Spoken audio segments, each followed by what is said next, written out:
5G Bethelma, des actualités uniques, dynamiques et renversantes dans le journal TV. Des équipements abordables et de qualité. Batimax, le partenaire des bons plans. Batimax, la qualité au meilleur prix. Vous présente Vaovao.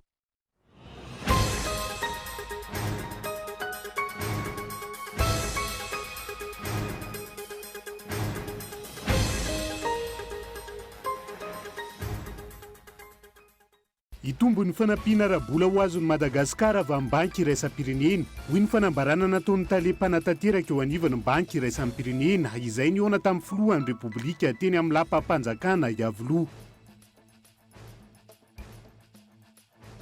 Iroso amin'ny dinikasa iombonana izay ho tanterahana ny sabotsy ho avy izao ny komity manomana ny fikonan-doha amin'ny pirenena. Ity dinikasa iombonana ity izay andraisan'ireo tsoakevitra rehetra entina hanatsarana ny lalam-pividianana eto amintsika. Tsy ny administrateur civil ihany ny tompon'antoka raha misy ny tsy fanarahan-dalàna mahakasika ny siady hoy ny syndikan'izy ireo. Tokony ho saziana avokoa araka izany izay meloka rehetra ary tsy tokony hisy fanavakavahana ny fampiarana ny lalàna. Androany vao maraina be tafapirotsaka fandroany tao amin'ny violon nitazonana azy indray raha Juillet sans encri na imainty iray tamin'ireo voafonja nitsoaka ny fonjabe nambalatavoangy omaly. Tsy hita avokoa araka izany ireo telo nitsoaka ny fonja omaly. Maresaka iraisan'ny pirenena mahakasika ny doroala ny Californie. Tsy mbola voafeny afo amin'izao fotoana araka ny tatitra vonjimaika.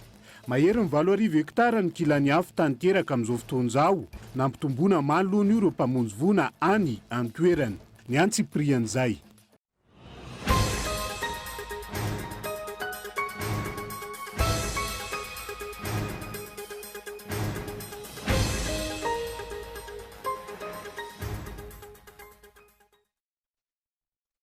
Izay ny mahakasika ny lohatenim-baovao finaritra tombokilasy tombokivavy tonga soa indray atao anaty fotoana ny fampahalalam-baovao amin'ity ala ity. Atena ny arahaba ary ampanajana trano no anasako anao hanaraka izany hatramin'ny farany. Anomboantsika ny fampahalalam-baovao itombo ny fanampiana rabola ho azon'i Madagasikara avy amin'ny banky iraisam-pirenena hoy ny fanambarana nataon'ny talepanatanteraka eo anivon'ny banky iraisam-pirenena izay niona tamin'ny filohan'ny repoblika teny amin'ny lapa-panjakana Iavoloha tamin'ity androany ity. Ankoatra ny teboka maro fampivoarana ny firenena azo heverina ivoaka amin'ity taona ity ihany koa ny volam-pahany faharoa amin'ny FEC na ny facilité élargie de crédit azon'i Madagasikara raha ny tatitra nataon'ny solotena ny fitondrana malagasy eo anivon'ny tahirim-bola iraisan'ny pirenena nela Ranevson. Mitombo hatrany ny vola ho azon'ny firenena malagasy avy amin'ny banky iraisam-pirenena amin'ny fampivoarana any Madagasikara raha ny nambaran'ny talepanatanteraka avy eo anivon'ny banky iraisam-pirenena ary mbola hitohy hatrany ny fanohanany ny banky iraisam-pirenena arabola ny Madagasikara. Androany, niona tamin'ny filoham-pirenena Andry Rajoelina teny amin'ny lapa-panjakana Iavoloha ny solotena avy amin'ny banky iraisam-pirenena sy ny FMI na ny Fonds monétaire international. Ny fantoka tamin'ny fifandraisan'ny rotota ny fifampiresahana sy ny mahakasika ny fampandrosoana ny firenena. Fionana izay naharitra ora roa ary isaky noresahana nandritra izany avokoa ireo sehatra rehetra izay mila hatsaraina raha ny fanazavana. La liste de réformes qu'il faut faire, que le président est déjà en train de poursuivre. Isan'ireo fanasarana apetraka izay efa ataon'ny filohan'izao ny resaka fanjarian-tsakafo izay mahakasika firenena maro fa tsy ny eto Madagasikara ihany. Fa manohana ny firenena izahay amin'ny olana ara-tsakafo io sy amin'ny paikady izay ho apetraka mba ho tratran'ny firenena ny fizankan-tena ara-tsakafo. Noresahina ihany koa ny sehatry ny angovo, ny digitalisation izay ilain'ny tanora sy ireo mpandraharaha. Dont les jeunes ont besoin et tous les entrepreneurs d'ailleurs. Nambarany solotena ny fitondrana malagasy eo anivony nisy atahirim-bola iraisam-pirenena fa vinavinaina amin'ity taona ity no ivoaka ny vola faharoa azon'ny Madagasikara tamin'ny alalan'ny FEC na ny facilité élargie de crédit. Mitetina 12.704 tapitrisa dolara ny vola azon'ny Madagasikara tamin'ny alalan'ny FEC na ny facilité élargie de crédit avy tamin'ny atahirim-bola iraisam-pirenena ary 12 tapitrisa dolara no efa azo tamin'ny volana Martsa 2020 izay famoaham-bola voalohany. efa misy ny tombana natao tamin'ny vola nivoaka voalohany raha ny fanazavana. Fotoan'izao zany dia efa tena mamarana ny io jery-tombana io ny tahirim-bola iraisam-pirenena dia maniry izay hoe amin'ny volana septambra, eo amin'ny volana septambra alohalohan'ny volana septambra eo no alefa eo amin'ny conseil d'administration moa zany ny dossier an'i Madagasikara. Raha ohatra vitsy zany ka eken'ny conseil d'administration ny zavatra rehetra vita taty Madagasikara io dia izay koa dia hitondra ny hoe inona ny etan'ny fanjakana malagasy. Tikesiment faharoa io. Faharoa hatreto aloha matoa izay tonga eto ary niaraka tamin'ny administrateur ny Banque mondiale dia hita fa nisy ny tombanezaka vita ary tsara le izy. Dia azo atenaina fa ho tonga zany le ho tanteraka soamantsara ary ho eken'ny conseil d'administration ny FMI ny dossier Madagasikara ka ho azo ny deuxième décaissement. Ankilany efa mandeha ihany koa farany fanazavana ny famoaham-bola tamin'ireo fifanarahana fanampiana ara-bola nataon'ny gouvernemanta malagasy sy ny banky iraisam-pirenena sonitany Washington. Tsy mitovy hoy ny talepanatanteraka eo anivon'ny banky iraisam-pirenena ny toedrarà amin'ny resaka avidin'ny solika amin'izao izay tsy mifanaraka tamin'ny fifampiresahana tamin'ny fitondrana malagasy tany Washington. Eo amin'ny vaovaon'ny politika kosa indray dia iroso amin'dinika saiombonana izay ho tanterahana ny sabotsy ho avy izao ny komity manomana ny fikonan-doha amin'ny pirenena. Ity dinika saiombonana ity izay andraisan'ireo tsokevitra rehetra entina hanatsarana ny lalam-pifidianana eto amintsika sy ny raharaham-pirenena amin'ny ankapobeny. Henri Florian. Jahorin'ny fionana teo amin'ireo masovo maromaro eto amintsika sy ny fianakaviam-be iraisam-pirenena, ny FFKM, ny CFM, ny ACDDD sy ny vondrona antoko politika ary ny firaisamonim-pirenena no tanterahany ny komity iombonana ho amin'ny fanomanana ny fikonan-doham-pirenena. Iroso lalindalina kokoa izy ireo amin'ny fanomanana. Izany fikonan-doham-pirenena kasain'izy ireo ho tsy maintsy atao eto amintsika mialohan'ny fifidianana ho an'ny taona 2024.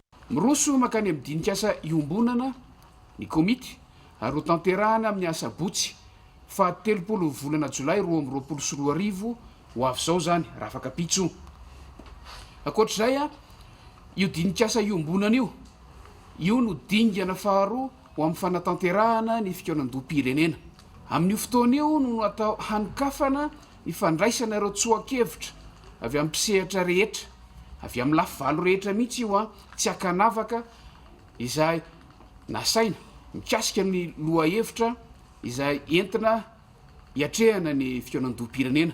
Tsy inona zany fa momba ny lalàna mahakasika ny fifidianana ary mahakasika ny raharaham-pirenena amin'ny ankapobeny.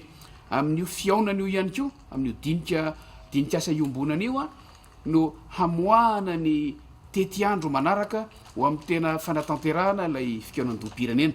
Tsy araka ny tokony ho izy ilay didim-panjakana mahakasika ny fanavaozana tanteraka ny lisy-pifidianana izay totosainy ny senimo izao fotoana izao ho ny teo anivon'ny vondron'ny mpandohatra. Ka antony nahatonga azy ireo nivoaka ny hefitrano fivoriana nandritra ilay fampiatsoana izay nataony teo anivon'ny seni farany teo tetsy anosy. Talohan'ny fionana izay nataon'zareo dia efa niona tamin'zareo izay nanolo-kevitra mikasika n'ilay didim-panjakana izay avoaka atao amin'ny refonte ny liste électorale.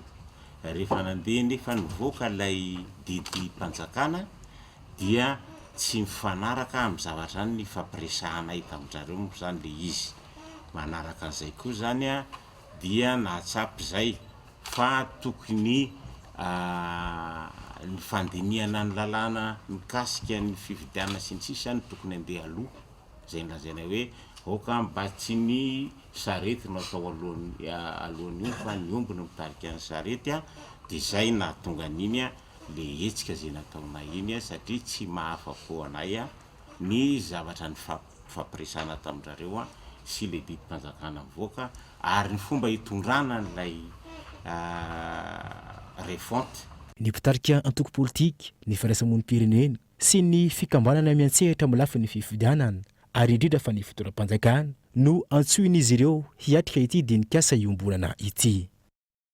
fa tsy mifanaraka amin'ny lalam-panorenana ny andalana faharoa ao amin'ny andininy fa 7 ny lalàna 12 tsipika 3 momba ny propriété privé non titré hoy ny fitsarana avo momba ny lalam-panorenana ny safidiny tsy aneo hevitra minisitra tompona andraikitra raha nanontaniany ny mpanao gazety makasika io lalàna io tamin'ity androanyity Gaëtan Andrietsilavo.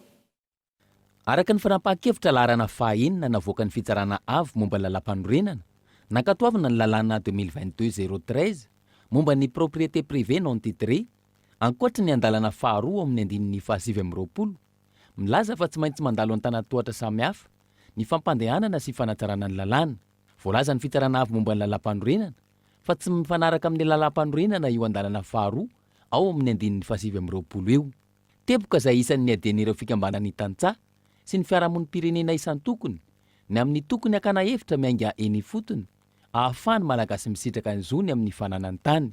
Ilaina ary zava-dehibe io fakana hevitra miainga eny fotony io ka nangatahana izy ireo fa efa nampanao lalàna ahijery ny tombontsoa ho an'ny malagasy sy ireo fanovana napetraka. Ohatra amin'izany ny hoe tsy tokony iverina ao anatin'ny lalàna intsony ireo fepetra manao itoina ny fisitrahany teratany malagasy ny tanin'ny Madagasikara sy izay rehetra mifandraika amin'izany. Raha nanontany ny mpanao gazety ny heviny mahakasika izany ny ministra tompon'andraikitra androany ny safidiny tsy hamaly sy hitondra fanazavana mahakasika io lalàna momba ny propriété privé non titré io ny tenany. Nanamafy kosa ny eo anivon'ny fiarahamonim-pirenena fa aneo ny heviny mahakasika io fanapahan-kevitra navoaka ny fitsarana avo momba ny lalam-panorenana io sy ity lalàna momba ny tanin'olon-tsotra tsy vita titra ity. Fa tapaka nandritra ny filan-kevitra minisitra Omaly ny fanaovana tolobidy iraisam-pirenena namboarana ny passeport malagasy. Tapitra amin'ny taona 3 ny fifanarahanm-piaramiasa ny fanjakana malagasy sy n'orinasa Semlex Europesa ka antony rosona tamin'ny tolobidy iraisam-pirenena fity anokolona. Nanomboka tamin'ny taona 2014 ny orinasa Semlex Europe SA no nandray an-tanana ny fanamboarana ny passeport malagasy. Nahatra 7 taona ny fifanarahana tamin'izany. Ny taona 2013 nitatra ny fifanarahana teo amin'ny Rontota ka niditra tamin'ny fanaovana passeport elektronika ny fanjakana malagasy. Tao anatin'ny 17 taona ny arahany asa tamin'ny fanjakana malagasy ity orinasa ity. Nahitana olana miverimberina ny fanamboarana ny passeport eto an-toerana. Ohatra, ny taona 2013 nahitana fiatoana indroa miantona ny famoahana ireo passeport pirenena. Niverina indray ny olana tamin'ny taona 2013 no ny fahasimban'ny milina fanamboarana sy fanotana ireo passeport no nampikatso ny asa nandritry ny iray volana tamin'izany fotoana. Irosa avy hatrany amin'ny tolobidy araka izany ny fanjakana mba hialana amin'ireo olana teo aloha hoy ny minisitra. Tapaka tamin'ny filan-kevitry ministra Omaly rehefa natolotra angatahana fankatoavana ny fanaovana tolobidy iraisam-pirenena momba ny passeport elektronika malagasy. Izy io dia efa nitantan'ny polisy hatramin'izay ny fanomezana passeport ary tapitra amin'ny taona 2014 zao ny fanomezana passeport avy amin'ny Semlex Belgique. Noho izany dia tsy maintsy zao tsika dia efa mivonona manao ny tolobidy iraisam-pirenena mba tsy sy ny fatapahana eo amin'ny fitsinjarana ny passeport fa afaka hisitraka izany amin'ny fotoana ilaina anazy ny malagasy rehetrarehetra manam-pikasana ny hivoaka ivelan'ny Madagasikara. Raha tsy ahivina, nanomboka tamin'ny taona 2014 nahitana fiakarana ny fanamboarana ny passeport teto Madagasikara. Iray alina sy iray hetsy izany talohan'ny taona 2014 ary 9 alina sy iray hetsy izany ankehitriny. Andrasana araka izany ny mety ho fiovana vokatry ity fanaovana ny fifanarahanm-piaramiasa ity. Lafim-baovao hafa kosa indray dia tsy ny administrateur civil ihany no tompon'antoka raha misy ny tsy fanarahan-dalàna mahakasika ny siady ny syndicat-n'izy ireo tamin'ity androanyity. Araka izany tokony ho saziana avokoa izay meloka rehetra ary tsy tokony hisy ny fanavakavahana ny fampiarana ny lalàna hoy ny fanazavana Gaëtan Andrietsilavo. Variana amin'ny politika ny mpitondra sy ireo tompon'andray-mpanjakana hoy ny sinady ka manadiny ny sampandaharaha-mpanjakana indrindra ny resaka fotodrafitrasa. Tsy afaka manao ny asa ny araka ny tokony ho izy ireo solon-tena-mpanjakana any amin'ny faritra vokatra izany raha ny fanazavana. Ny fitaovana rehetrarehetra natanterahana ny asa zara raha misy faharoa manaraka an'izany ny trano honenana mihitsy zany mahonena zara raha mitovy amin'ny tranon'akoho na tranon'omby ny tranopetrahany administrateur civil maro zay manatanteraka ny ndraikitra ambony eto amin'ny firenena amin'izao fotoana zao. Raha mahita résidence zany a dia tena efa mahonja tsy azo nenana ny ankamaroany. Maro moa zany nahotsaky ny rivotra tamin'ny fandalovan'ny rivodoza farany teto amin'ny firenena iny a. Maro ny administrateur civil, ny lehibe ny district, ny préfet traboina tamin'ireny fotoana regny. Zay manambara fa fotodrafitrasa efa antitra daholo izy ireo a, lasa tsy mitombona amin'ny asany ny mpitantana ny lafitany zay ireo solon-tena mpanjakana, nefa ny fanjakana izay soloana tena dia ambony. Ankilany, tsy tokony hitanila ny fitsarana amin'ny fampiarana ny lalàna, indrindra mahakasika ny fitantanana ny siady, hoy ny eo anivon'ny sinady, izay nanamafy hatrany ny alahelo-n'izy ireo manoloana ny fahafatesany ny mpikambana iray tany Amponja. Raha ny fanazavana, tany Amponja nandritra ny ireo taona sy tapany izy io, ary mbola tsy voatsara nandritra ireo fotoana ireo. Tsy ny administrateur civil irery no tomponatoka amin'ny tranga tsy fanaran-dalàna, raha io siady io hatrany no resahana, hoy izy ireo. Matetiky moa zany ny siady na CLD fahafantarantsika azy tao aloha maro be olona mivondrona ao anatin'io fa matetiky ny olo-mpanjakana ihany no tafiditra Amponja amin'izy io. Nefa maro ny miara-misalahy ao, misy olon'ny politika, misy ino anatin'io mikirakira io siady io na CLD teo aloha io. Fa tatoato zay zany hitanay fa matetiky zany zay ao amin'ny administration moa zany tegna hitanay ny ao agnatin'ny ministère de l'intérieur, tsy administrateur civil rery ihany agnatin'izany fa misy adjoint ao, misy PRMP sy ny tariny izay sahiragna amin'ny ireo zavatra reo. Nefa olona maro miaraka magnatanteraka azy dia tokony samby hanaraka ny lalàna satria indraindray io manandanja kokoa ny politika noho ny teknika dia lasa ny aty zany no mialatsiny amin'ny teny frantsay hoe victime innocent dia mialatsiny lasa zay tsy manan-keloka nefa lasa mirihitra aty ny zavatra rehetrarehetra.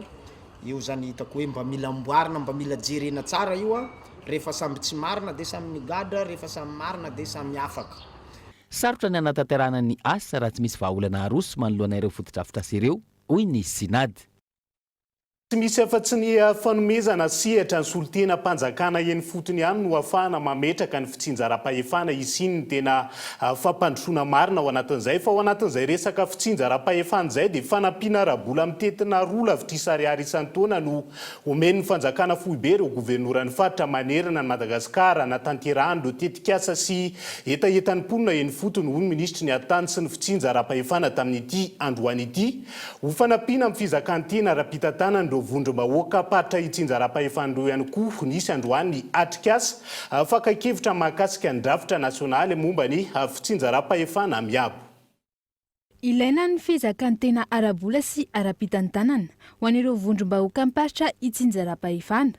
Ireto farany izay isany manana fahefana amin'ny faritra iadidiny ka isany mahafantatra ny etaetan'ireo mponina, hoy ny ministry ny atitany sy ny fitsinjaram-pahefana. Manoloana izany, miroso amin'ny fametrahana ny fitsinjaram-pahefana miabony eto Madagasikara. Misy ny fanaramaso voalohany aloha rehefa manome an'ireny subvention reny ny fanjakana foibe dia efa misy tanjona mazava tsara ny apetraka. Ohatra zao pavé 10 km par an tsy maintsy atao. Nanome fitaovana koa ny fanjakana foibe reny fitaovana vaventy na ny engin reny dia efa napetraka ny filohan'ny repoblika ihany koa hoe tsy maintsy manao lalana 250 km eny amin'ny commune ambanivohitra. Dia atsika ne manana ny inspection d'État atsika ne manana ny ao amin'ny ministère koa misy ny rafitra mpanaramaso an'ireny vola izay omena ny na ny commune na ny faritra satria alohan'ny ampiasana an'ilay vola misy tetikasa aloha omen'ireo gouvernora maro samihafa zay vao manomboka ny fampiasana an'ilay vola dia misy tombona koa tsy maintsy atao eny anelanelany eny. Tanjona mandritra ity fankan-kevitra ity ny fanomezana fahefana eo amin'ny fanampahan-kevitra sy fampiasana ny vola ho an'ireo vondrom-bahoaka paritra hitsinjaram-pahefana ireo. Nilaza ny Prime Ministre fa tsy tokony hiandry ny fanjakana foibe ireo ben'ny tanàna sy governora vao andray fanampahan-kevitra manoloana ireo olana eny fotony. Tena ahoana ny tena ny lahara-pahamena ho apetrakatsika ao anatiny ao. Zava-dehibe loatra ny fahafahantsika mijery aloha ahoana ny tontolo misy antsika amin'izao fotoana zao, inona ny zavatra azotsika atao ao anatin'ny foezaka, ao anatin'ny tontolon'ezaka, ao anatin'ny lavitrezaka fa tsy maintsy manomboka atsika zay ny mahatonga atsika amin'ny teny efa ny fizaram-bahefana dia tsy safiditsona fa adidy tsika rehetrarehetra raha tsy zany ahoana moana fa atsika manao reny lalana maro eran'ny Madagasikara anivon'ny faritra raha iandry ny fanjakana volobetsika nanomboka androany ary toera ampitsiny atrikasa fankan-kevitra ny drafitra nasionaly mahakasika ny fitsinjaram-pahefana miabo ity izay niarahana amin'ny ministerany antitany sy ny fitsinjaram-pahefana ary ireo vondrom-bahoaka mparitra itsinjaram-pahefana. Iverenantsika vetivety ny mahakasika ny vaovaon'ny politika indrindra manoloana ny toe-draram-pirenena mahafampana amin'izao fotoana eo anatria ny fanakorontanana amin'ny endriny samihafa namoaka fanambarana ary miantso ny vahoaka malagasy ho toy ny antoko hoavana manameloka ny fitariana olona andika lalàna ihany koa izy ireo. Manameloka tanteraka ireo hetsika rehetra mitarika ao amin'ny fisavorovoroana eto amin'ny firenena sy ny fitariana olona andika lalàna. Manameloka ireo fihetsika na fiteny miantsiady ary miteraka fanakorotanana mitsipaka ireo fanehoan-kevitra mivoana amin'ny lalàna velona manohana tranon'ny fitondram-panjakana tarihan'ny filohan'ny repoblika Andry Rajoelina mampirisika ny filoham-pirenena perinasa anoho ny ezaka fampandrosoana ny firenena miantso ireo mpisehatra ara-politika rehetra mba ho modelin'ny demokrasia sy ny fanekena ny fifandimbiasam-pahefana tena izy. Ny antoko hoavana dia mahatoky ny fahendren'ny vahoaka malagasy izay tia fampandrosoana. Fanandiso ny filazana fametrahana tobo miaramila sonoa eto Madagasikara ministry ny fiarovany pirenena tamin'ity androany ity nandritra ny fametrahana tamin'ny fomba ofisialy ny lehibe ny tobo mpamaharana na ny base aérienne 213 tao arivon'ny Mamo tsy mbola tafiditra ao anatin'ireo firenena afrikanina ka sainy ny firenena sonoa ametrahana izany eto amintsika raha ny fanazavana hatrany Mirana Clara. Navoaka ny gazety mpiseho isan'andro iray fa mikasa ametraka tobo miaramila eto Madagasikara ny Sonoa. Nanamafy ity filazana ity ny fandalovan'ny sambo mpiady Sonoa roa ny antsona teo amin'ny seran'Atsambon'ny Tomasina ny taona 2017. Androany nandisy ity filazana ity ny ministry ny fiarovam-pirenena. Zany base militaire zany ange tsy apetraka fotsiny amin'izao indrindra fa base militaire vahiny ary isika tamin'ny taona 2017 dia fa namoaka ny base militaire frantsay nipetraka teto natany Atsiranana io natany Ivato io natao amin'ny Antananarivo izay nataontsika tamin'ny accord de coopération révision accord de coopération tamin'ny taona 2017 dia sy amin'izao fotoana izao tsika sy dia mety amintsika ny sina hoe base militaire avy any ivelany eto amin'ny nositsika. Etsy ankilany ao anatin'ny fanitsin-drafitra ny eo anivon'ny tafika malagasy ankehitriny ka tafiditra ao anatin'izany ny fametrahana tamin'ny fomba ofisialy ny lehibe ny tobo-pamaharana na ny base aérienne 213 anio tao arivon'ny Mamo. Nandray ny commande ny base aérienne 213 anio araka izany ny colonel Randria Mampitanaina. Sisy tsony ny atao hoe base aéronavale d'Ivato, sisy tsony ny base aérienne tactique na hoe batak, zany hoe le banisy batak zany foana tanteraka fa ato amin'ny base aérienne 213 eto arivon'ny Mamo no mitoby ny fiaramanidina rehetra sy ny angidiby rehetrarehetra sy ny miaramila amin'ny tafika nabakabaka. Dia izany milaza zany fa ny any Ivato dia escale militaire sisa any na toerana fandalovana. Fa tsika kosa dia nanokatra karazana tobo vaovao ary Antsoy sy any Iosia izay mandray taon'reto fiaramanidina reto rehefa misy ny opération atao. Tsy aivona fa iraka tanterahiny tombom-pamaharana anabakabaka 13,900 Mamo amin'ny alalan'ny fiaramanidina sy angidiby ny fitanterana ireo olo-manakajy sy manamboninaitra ambony manerana nosy, ny famonjena ireo traboina vokatry ny lonjavoajanahary, ny fitanterana marary anady, ny fandraisana anjara amin'ny fampandriam-pahalemana. Andeha isidina vetivety any amin'ny Mananaravatra sy kijery ny mahakasika ny olany sy ampiariana lavanilina any an-toerana amin'izao fotoana. Tsy misy afa-tsy ny orinasa iray no samy vidiny vokatra lavanilina amin'ny vidiny 5,700 ariary any amin'ny distrika ny Mananaravatra indrindra ny eo amin'ny faritra Nalanjorofo amin'izao fotoana. Mbola maro araka izany ny vokatra tsy misy mpividy any an-toerana. Ankilany nanamafy ireo mpisehatra fanjakan'olombitsy ny fandrarana lavanilina amin'ny fikasana ametrahana ny amina ny appel à manifestation d'intérêt mahakasika ny fahafahana manondrana ny vokatra lavanilina. Henri Florian. faritra maro iraiky Madagasikara ankehitriny no velon-taraina manoloana ny tsy fisian'ny mpandraharaha afaka mividy ny vokatra vanila amin'ny vidiny 5,7 ariary araka ny tetibidiny napetraka ny fitondram-panjakana amin'ny alalan'ny ministerin'ny varitra sy ny indostria ary ny fanjifana. Vitsy ireo orinasa no samy mividy ny vokatra raha tsy ilaza afa-tsy ny any amin'ny distrikany Mananaravaratra ao anatin'ny faritra Andalanjorofo ohatra manodidina ny 5,000 tonnes mahery ny vokatra vanila maitso misy any an-toerana ankehitriny ary tantsaha mahery ny 100 no mivelona amin'ity vokatra ity. Raha ny fantatra tsy misy afa-tsy ny orinasa videoko vanila izay miara-miasa amin'ny tantsaha ihany no mividy ny vokatra ao anatin'ity distrika ity ankehitriny. Izay atao amin'ny société videoko vanila dia mampafantatra ary faly magnambara fa mividy ny la vanila ny tantsaha indrindra fa ny mpikamba tamin'ny vidiny izay anapetraky ny fanjakana dia ny vidiny 5,7 ariary. Eto dia tianay ny agnentana ny vahoaka mba hiditra agnatin'ny fikambanana indrindrandrindra fa atsika tantsaha zegny no mahita tombony soa be indrindra amin'ny fidirana ao agnatin'ny fikambanana satria atsika no lasa priorité amin'io resaka fividianana entana io raha vao ao agnatin'ny fikambanana zegny no misy atsika. Raha ny nambaran'ireo mpiantsehatra amin'ny vokatra vanila any amin'ny faritra Atsinanany Nosy iny saika ireo mpandraharaha izay efa mahafantatra mialoha fa ahazo ny agrément ahafahana manotrana vanila any ivelany irery ihany no samy mividy ny vokatra vanila amin'ny vidiny 5,7 ity ankehitriny.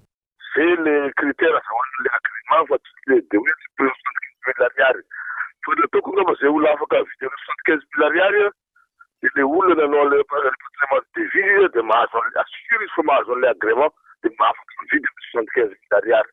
Zay no zany fahazahoako azy. Le olona tsy afaka anambara le devise misy satria problème zany devise fina antagnan'le le exportateur fa entina efa stock nitiny 2 ans 3 ans zay zany le valerany fa tsy devise izy manana devise andeha représenter fanjakana fa le entina nazy vanila efa stock manitiny 3 ans.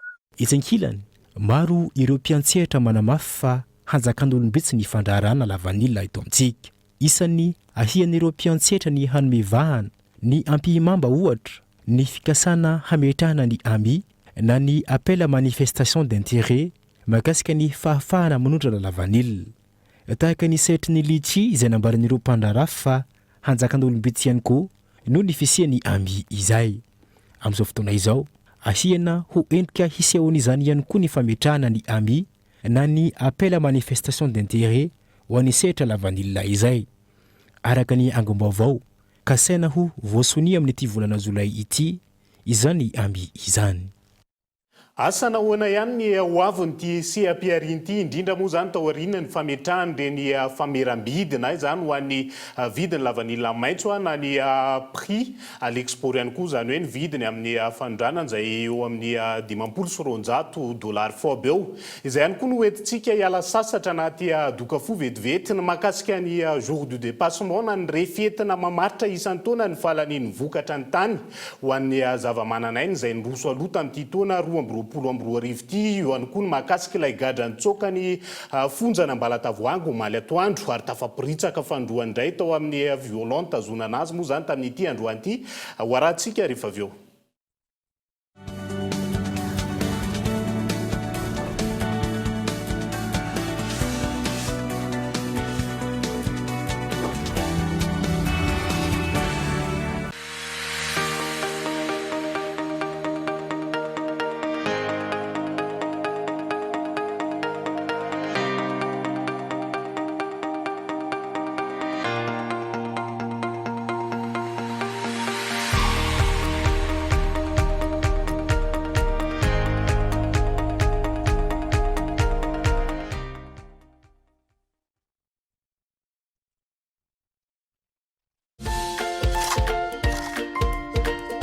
Des matériels de chantier abordables et de qualité. Batimax, le partenaire des bons plans. Batimax, la qualité au meilleur prix.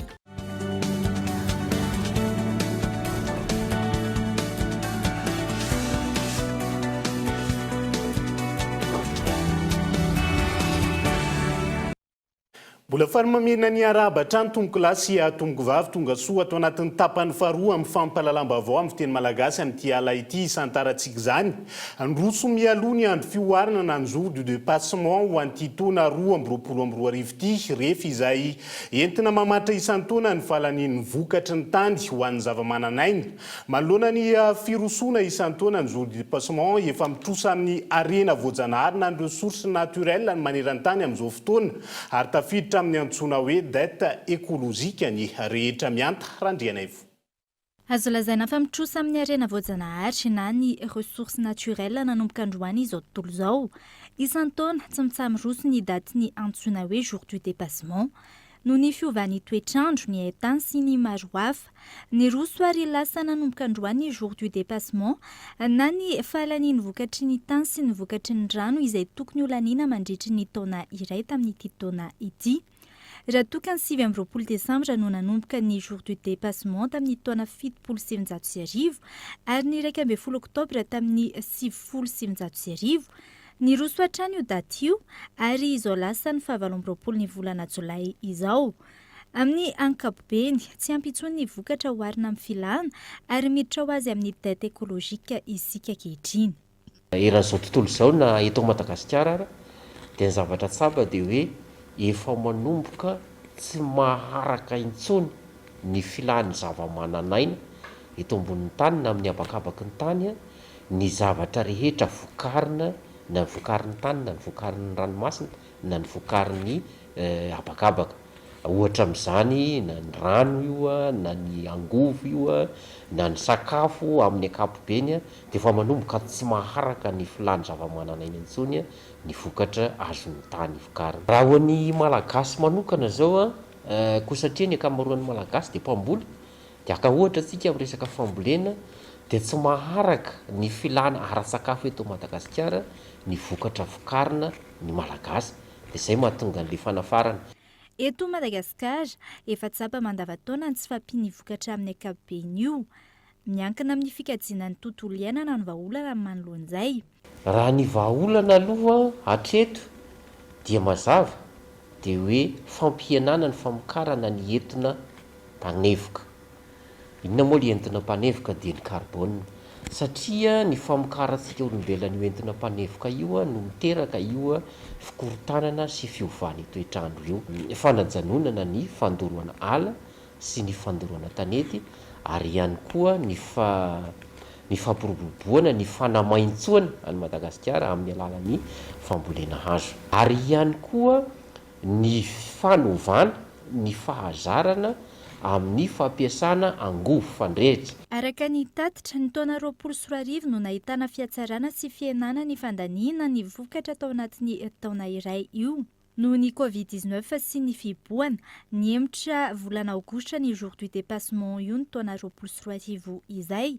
Entina miady amin'izao trosa écologique izao, nanomboka ny taona 2020, nanaitra ny rehetra ny think tank ary nametraka ny move the date mba hiantsona ny mpampiasa interneto androso vahaolana maharitra mikasika ny firosona hatrany amin'ny jour du dépassement izay.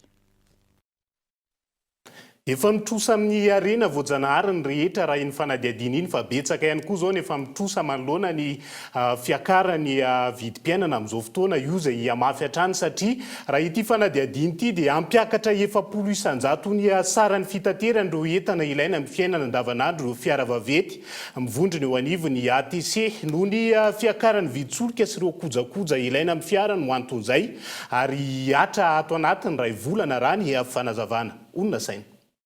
Iakatra noho ny vidiny ankehitriny ireo entana ilaina amin'ny fiainana andavanandro hoy ny eo anivon'ny ATC na ny Association des transporteurs camionneurs.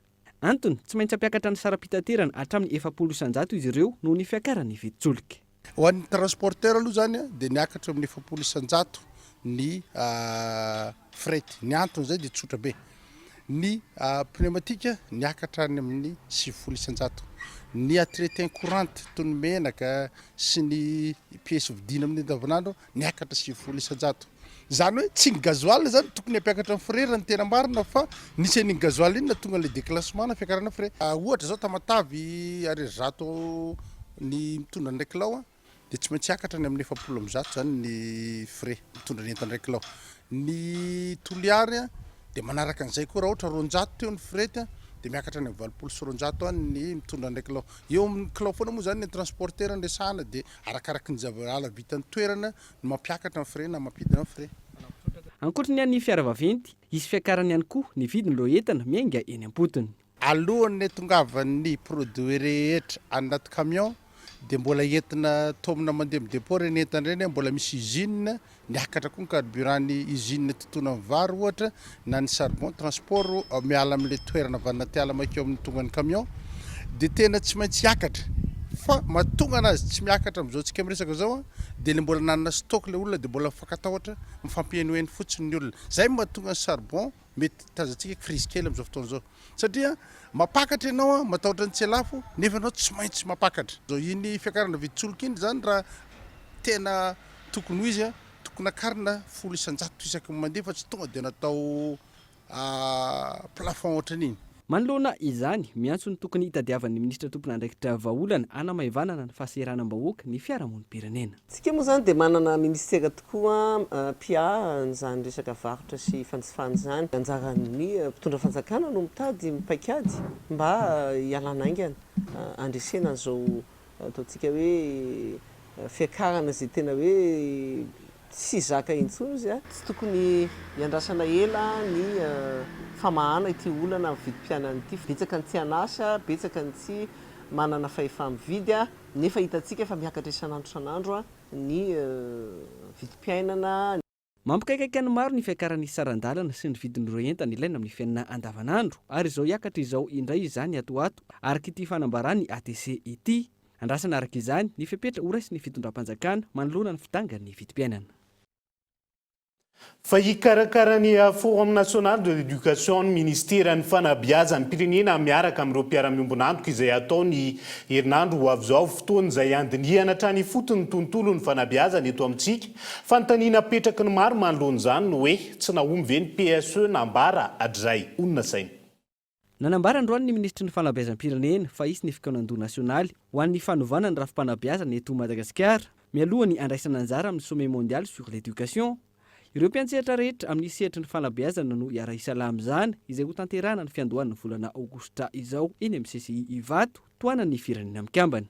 Fanovana tanteraka hatrany fotony hatrany amin'ny fakana ny tontolon'ny fanabeazana eto Madagasikara ka anisan'izany indrindra ny fijerena manokana ny rafim-pampianarana amin'ny ankapobeny rafim-panabeazana fanamafisana bebe kokoa sy fampiakarana sy fampitomboana ohatra ny hoentimanana amin'ny lafiny ara-bola ara-teknika sy ny ara-kolony toy ny fampitomboana ny isan'ireo mpampianatra hiditra ho mpiasam-panjakana fampitomboana ireo trano efitrano sekoly université sy ivitoeram-pampiofanana manerana ny nosy ny zavatra andrasana amin'izany dia hoe ny hevitra n'ireo hevelona rehetra manerana ny nosy. Mpiantsehatra maro hatramin'izay no efa nanao hevitra manoloana ny fitotonga ny fanabeazana eto Madagasikara. Efa nisy ny fanavaozana nety ny fanjakana niarahana tamin'ny mpiara-mombon'antoka namolavolana ny PSE na ny plan sectoriel de l'éducation. Nentina nandrafetana izany fivoriana sy fikaonandoha maro manerana ny nosy no tanterahana tao anatin'ny taona maro saingy hatramin'izao tsy hita ny tena fampiarana izany. Izao indray izy ity Forum National de l'Éducation ity ka andrasana no mety ho akony sy ny fanatanterahana azy eo amin'ny tontolo ny fanabeazana eto Madagasikara. Antenaina aorian'izany ho fivoarany rafim-pampianarana voadinika sy fanaraka amin'ny filana eto Madagasikara mba tsy ho atao andrana hatrany ireo mpianatra malagasy.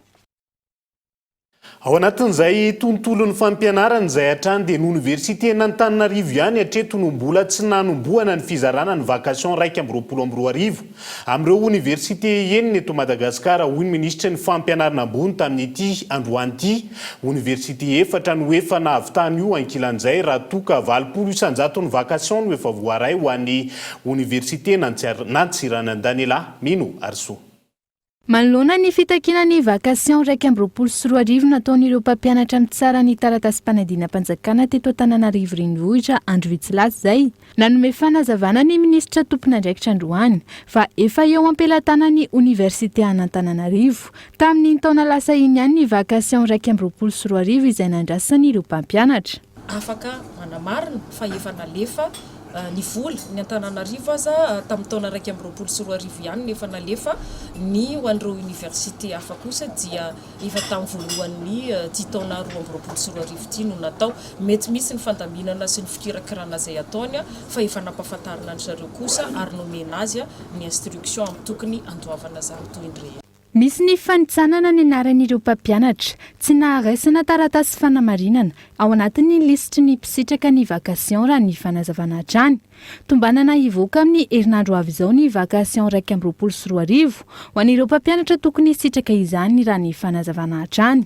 Ankilany, ny zotra ampilaminana ny fanadina-mpanjakana ho an'ny ivitoeram-panadinana LMA Ampefilo manokana izay nandray mpiadina miisa 470 isan'ny nanano sarotra ny ankamaroan'ireo mpiadina nanaovana fanadinana teny an-toerana ny taranja ekonomia. Azo atao hoe tsy tena sarotra le izy satria efa anna ihany efa nitovitovy kely tamin'le anna tany ampianarana ihany mba hoe naharaka programa ihany zany dia tsy maninona amiko aloha maty finy tena mora fa tena sarotra ekonomia sy anglais. Azo atao hoe ihany aloha raha hoe ny zavatra vita fa mbola tsy fantatra.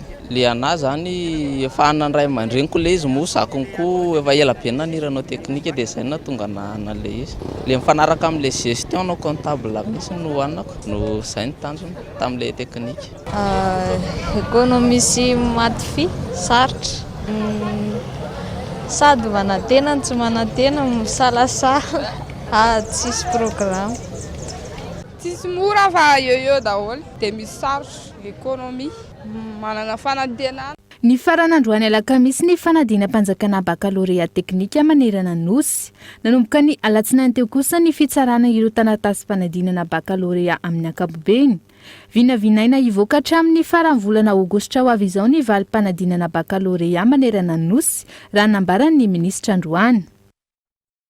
Angeny mba hiva amin'izay izay olana mahakasika ny fandoavana ny vakasion izay fa ny resaka ady amin'ny herisetra ihany koa isan'ny mila jerena akaika na izany na tsy izany manomboka hita taratra amin'izao fotoana ny fahasahian'ny fiarahamonina mitoroka ny trangana herisetra mianjady amin'ny ankizy eto Madagasikara manampy tosika izany ny fisian'ireo tambazotra tserasera izay ahafahany rehetra maneho hevitra ankilany mbola maro ireo trangana herisetra miafina any anaty elakelan-trano any indrindra ny fandrahonana miatra amin'ireo ankizy nisy manoloana io ny fanentanana mifototra malasy ny mahavavy mahakasika ny ady amin'ny herisetra atao amin'ny ankizy izay natao teny tsara masay tamin'ity androan'ity Daniela mino artso. Mbola sary-pantarina ny antotanisa mikasika ny fanararotana mamoa fady mianjady amin'ireo ankizy eto Madagasikara noho ny tsy fisian'ny olona tonga mitoroka izany eny anivon'ireo tompon'andraikitra isan-tsokajiny raha ny fanazavana. Antony ny fikambanana tsy miankina iraisam-pirenena Ekpat Fransa izay misehatra amin'ny ady amin'ny herisetra mianjady amin'ny ankizy. Ty tetikasa ty dia tena tetikasa fisorohana ny herisetra mihitsy zany ty tetikasa ty herisetra fotra mahalela sy mahavehivavy izay tafiditra anatin'izay ny fanarotana mamofady atao amin'ny ankizy fisorohana zany ty tetikasa ty sy fanaovana ady sisika dia tao anatin'izay telo taona izay dia marobe ny asa izay natao manoloana izay fisorohana izay teo ny fanentanana fampiofanana ary koa ady sisika tena nivon'ny ambaratonga-pahefana isanisany dia raha hoe izoina zany dia ity natao hoe bouquet final famaranana izany asa fanentanana manodidina ny fiarovana izay natao teny anivon'ny fiarahamonina nisy ny ankizy izay navondrona tao anatin'ny club nomena fiofanana sy fanabeazana nisy ihany koa ny vondron-dehilahy izay namena ihany koa fiofanana manodidina n'izay loha hevitra herisetra mifotra mahalehilahy sy mahavehivavy izay sy ny resaka fitovian'ny lehilahy sy ny vehivavy dia nisy ihany koa ny association fikambanana ety fotony izay namena fahalalana sy ny zaraina n'izay traikefa izay mba ahafahany zareo satria ny tetikasa matetikasa azy dia mandalo ihany fa avy eo ny tetikasa dia mitaky asa dia asa zany fanohizana zany a ny tena zava-dehibe satria mampiavaka ny tetikasa miralenta ty dia nametraka fototra izahay tahaka ny trano zany a dia nametraka fototra izahay a fa ny zareo a no manohy an'le izy a dia efa manana traikefa izy a nomena fitaovana izy a anohizana izay fanetanana ny mpiarabelona sy fanaovana adisika eny amin'ny manam-pahefana izay.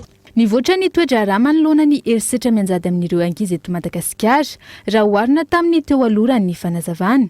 Mitony fanetanana ny rehetra mba handray andraikitra mikasika izany herisetra izany. Dia tanàna valo no nesanay teto Madagasikara ary tafiditra tao anatin'izay ty tanànarivo ity izay anaovana an'izao hetsika goavana izao a dia misy tanàna maromaro ihany koa nanaovana an'izay hetsika toy izao ihany koa dia raha hoe rejerena ny hoe nanahoana ny fiovana dia hita fa misy ny ezaka ary efa ihany koa mandray andraikitra ny isan'ambaratongany manomboka amin'ny ankizy ny ray aman-dreny ny fiarahamonina ary ny fitondram-panjakana sy ny manam-pahefana kanefa mbola amporosiana hatrany hatrany ny fandraisana andraikitra an'ireo isan'ambaratongany ireo manoloana ny herisetra eo amin'ny ankizy indrindrindra mba raha misy trangana fanarotana mamofady dia anao fanoroana eny amin'ny manam-pahefana. Raja Ivona nanomboka tamin'ny volana febroary 2024 ary farana ny 1 Jolay ho avy izao ny fanetanana mitety faritra ataon'ny Ekipaty Fransa eto Madagasikara nisy ny fanetanana fahobe niaraka tamin'ireo ankizy entina miady amin'ireo herisetra mianjady aminazy ireo tetsy tsara masay Ankazomanga Androany. Fa ho ampiratiana mandritra ny salon du digital et de l'innovation nanomboka androandro ika farany amin'ny resaka fiambenana izay novokarina teto Madagasikara raha ny hetsika kosa indray maro mpitsidika tonga ary saika tanora avokoa izy ireo izay azo tombony manokana ihany koa mandritra ny hetsika indrindra amin'ny atolotra mandidina ny fomba fitadiavana azy. Ahitana ireo teknôlôjia ikafarany amin'ny sehatry ny afiarovana eto Madagasikara raha ny hita nandritra ny salon du digital et de l'innovation izay ampiratiana ireo mpandray anjara amin'ny hetsika. Misy ihany koa ny teknôlôjia izay vokarina eto an-toerana izay natao nifanaraka amin'ny toetra raha misy eto Madagasikara. Vata ity zahay mba ahafahany orinasa manao an'izay satria ity vata ity dia azo entina naizanaiza anaovana an'izay ataontsika hoe pointage zay na badgeage zay ary manana ataontsika hoe fomba fifandraisana maro ity vata ity ary izy ihany koa dia manana mémoire afaka mitahiry ireo zavatra raha ireo pointage rehetrarehetra zay natao taminy ao anatiny ao dia rehefa tonga any amin'ny toerana tokony angalana ireo données ireo zany dia averina izay données nitranga teo hatramin'ny ray alina olona dia afaka manao pointage eto amin'ny ity vata ity ary misy fomba fanaovana pointage maro azo atao aminy na amin'ny alalan'ny badge ohatran'izao na amin'ny alalan'ny tanana na koa amin'ny alalan'ny kody. Nandritra ny andro voalohany ny salon du digital et de l'innovation maro ireo mpitsidika tonga hoy ny mpikarakara ny hetsika ireo tanora ihany koa no tena liana amin'ny fivoarany teknôlôjia. Salon du digital et de l'innovation dia toerana anankiray ahafahan'ireo orinasa eto Madagasikara mampiseho ny fahaiza-manaony amin'ny resaka nouvelle technologie sy ny digitalisation et innovation. Maha digital azy izay dia tsika efa tsy afaka miala amin'ny resaka digital intsony dia tia fantatra ny tanora ny indrindrindra no tia fantatra hoe ohatry ny ahoana zany zava-bita eto amintsika zany solution digitale eto amintsika ohatry ny ahoana zany asan'ny olona manao resaka digitalisation. Nanomboka androany ary tsy farana ratsy amin'ny 17 volana Jolay ny andiany voalohany amin'ny salon du digital et de l'innovation eny amin'ny nouveau hôtel Alarbi. Ankoatran'ny tranoheva izay ahitana ireo orinasa misehatra amin'ny teknôlôjia vaovao, ho hita eny an-toerana ihany koa ireo mpisehatra isan-tsokajiny misehatra amin'izany. Asa mba misy azo ampiasaina amin'ny resaka fonja ve ny fitaovana ika farany tao anatiny ny fanadiadiana iny mba hisorohana ny tony tranga nisy moa zany tany Toamasina izay androany vao maraina be tafaporitsaka fandroany tao amin'ny violon tazonana azy indray raha Juillet zonkrina imainty iray tamin'ireo voafonja nitsoaka ny fonjana mbalatavoango omaly atoandro tsy hita avokoa araka izany ireo 3 lahy nitsoaka ny fonja omaly ary mitony fikarohana amin'izao fotoana. Kolo Toamasina. Raha mbola tsy hitapopoka i Wilson Bertin na Ifano sy i Alexandre na i Babaïque nitsoaka niaraka amin'ny basy mahery vaika masy 36 nalainankeriny tamina mpiambina taoriny ny fitsoana izy 3 lahy ny fonjana mbalatavoangy omaly tokony ho tamin'ny mitatao vovonana tafaporitsaka indray ihany koa ira Joelson Jean-Cri na i mainty ny maraina teo izay iray tamin'izy telo lahy ny arany-tsoaka ny fonja ka hatrateaky ny fokon'olona sy ny mpitany filaminana tao amin'ny bazary kely omalotolakandro rehefa noazomina sy nahidy violon tao amin'ny poste de police boriboritany voalohany ny tanambao Antoamasina. Voalaza fa nasiana menoty avy any aoriana ny tanany roa ary nahidy irery tao anatin'io violon io izy hatry ny omaly ariva. Androany vao maraina be na tsikaritra ny mpikambana fa nisy nendaka avy ao ambany ny varavaran'ny toerana nandiana azy. Avy ao anaty violon zany izy tafaporitsaka io. Io olona io moa zany averina ny anarany le hoe Juillet Jean-Cri antsoina hoe mainty. Izy io efa mpameriny keloko efa be dia be ny condamnation ny ao misy vol de divers objets, misy vol avec port d'armes izay efa nazahoany 5 ans de travaux forcés. De mbola condamné ndray mandeha koa izy vol avec port d'armes et téléphone sur le chemin public avec arme io de condamné fanroany ndray 5 ans de travaux forcés avec interdiction de sortie. Io zany le tratra omaly tao amin'ny commissariat de ekena zany fa tena tsy atsony le olona satria tonga tany mihitsy ny tenanay niaraka tamin'ny tompona andraikitra ara-pilaminana maromaro androany maraina nijery hoe fomba ahoana no natafaporitsaka azy tato. Nametraka ny ayany ny mpanao famitorana amin'ny ity raharaha ity misy fepetra noraisina manokana ikarohana ny tena zava-misy marina noho ny fisian'ireo tranga izay mampametra-panontaniana manoloana ny fahavakizan'ny varavaran'ny violon. De naparitaka ny ray mpandeha zany le vaovao mikasika azy ireo nalefa any amin'ny fianakaviany nitadiavana ny renseignement rehetrarehetra de miparitaka any ny mpitandro filaminana zany amin'ireo havany sy namany miaraka amin'ny sary. De zay indrindra no ilana ny fiaraha-miasa amintsika rehetrarehetra na ny vahoaka na ny mpitandro filaminana zay manana vaovao mikasika azy ireo dia ifampilaza na ny mpitandro filaminana na ny aminareo mpanao gazety raha tsy maninina fa tena olon-dratsy ireo condamné à perpétuité ny anankiroa zay lasa omaly zay efa voatsara tamin'ny 2021 sy 2019 ny sasany. Niverina ho telo araka izany ireo voafonjakaroina taoriny ny nanjavonany mainty. Atreto mbola tsy nahitam-bokatra ihany koa ny fikarohana azy roa lahy tafaporitsaka atrinomaly izay ny fampitadiavana nanerana ny tanànany Toamasina sy ny manodidina.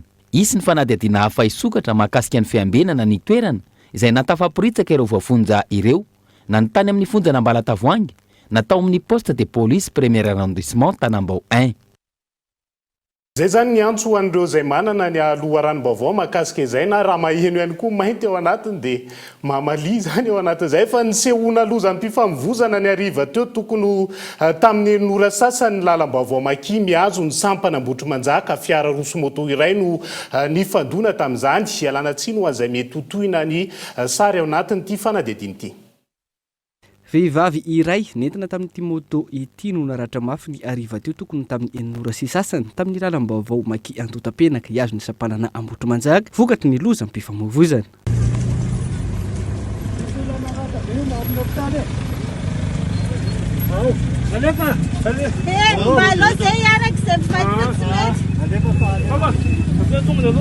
Raha ny nambaran'ireo nanatro maso ny songana ity fiara 4x4 ity izay avy any amin'ny sampanana ambotro manjaka iazo anatotapenaka no nifanena tamin'ilay moto. Niezaka ny ala ity farany saingy voakasoka ka nahatonga ny ratra. Tsy mbola tafajanona nefa ilay fiara 4x4 ka nandona indray ity fiara golf tao aorianan'ilay moto. Nandeha normal, za le tomobile voadona tato aoriana dia nandeha normal amin'ilay fil droite normal iny zany. Dia teo alohako nisy moto andanga manino tsy haiko tsy tadidiko ny markany fa nisy olona roa teo amboniny. Dia le 4x4 ohatra ny dépasse tapaka vany nefa nisy embouteillage dia le moto tonga dia voadonany dia zany freine moramora fa viriko hoe tsy hoe le moto tiana ohatra zany tsy tonga saina tsara dia voadonany dia nisy akata aty amin'ny fil gauche taty ny tomobilako. Le olona anankiroa efa nentiny zareo tany amin'ny hôpitaly fa le vehivavy maratra be le lahy mbola tsy tonga saina. Tahaka izao kosa ny fanazavan'ilay mpamily ny fiara 4x4. Niala varia dia nisy moto voadona ohatra hoe voadona le moto azonao dia niala le moto satria mipitrana côté le moto dia nisy akavatỳ amin'ny côté ako aty fa raha zao kaza montiny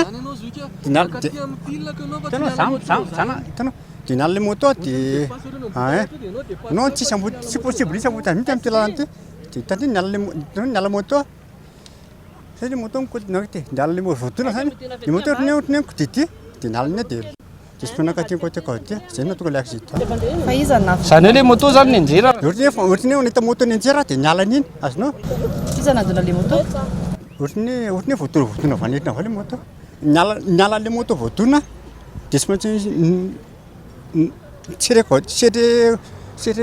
gauche zany gauche azonao niala dia zay natonga le accident noho izy tômôbila avany za tsy maintsy miala le moto dia ina zany natonga le airbag anao mipotsaka sotra zany votona an'ity tômôbila itsy iza zany nandona le moto raha ny eritreritra ohatrin'ny hoe moto efa votona avany erina le izy dia tsy eo amin'ireo tômôbila roa reo zany nandona azy fa tômôbila hafa mihitsy ohatrin'ny hoe tômôbila hafa dia mety hoe nitsoka ve zany ny eritreretra eritreretra nentina tany amin'ny hôpitaly ilay vehivavy naratra ary eny an-toerana ny onivon'ny brigade des accidents manao ny constat dia izay ihany koa no entintsika miampita ao anatin'ny maresaka iraisan'ny pirenena mahakasika ny doroalan'ny Californie tsy mbola voafeny afo hatreto araka ny tatitra vonjomaika maherin'ny 7,000 hektara no kilany afo tanteraka amin'izao fotoana nampitomboana manoloana io ireo mpamonjy any an-toerany. Doroala teraky ny ahitany no nitranga tao anatin'ny andro maro ho atany Californie. Hatramin'ny androany nambarany manam-pihafana ny an-toerana fa tsy mbola voafehy tanteraka ny afo na efa misy fivoarana aza ny fitarany. Mahery ny 3,000 isa amin'izao fotoana izao ireo mpamonjy voina any an-toerana. Raha ny fanazavana, mihitatra tsikelikely amin'ny toerana sarodalakale ny afo ankehitriny. Voatery mandeha tongotra ora sy andro maro ireo mpamonjy voina amin'ny famonoan'izany. Manasaotra ihany koa ny fahafainganan'ny fitarany afo noho ny famainan'ireo ala. Manoloana io, namafisina tamin'ny alalan'ny angidy-by ny famehezana ny fitarany afo. Treto ihany koa ny fotoanany arahako taminao tamin'ity androan'ity ankasitrana hatrany ianao ny safidy ny fahita lavitra kolo ary mbola nasananao hatrany tsy hisaraka aminay veloma tompoko.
Des équipements abordables et de qualité.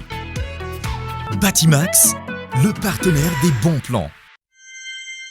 Batimax, la qualité au meilleur prix. Vous a présenté Vaovao. 5G Batelma, des actualités uniques, dynamiques et renversantes dans le journal TV.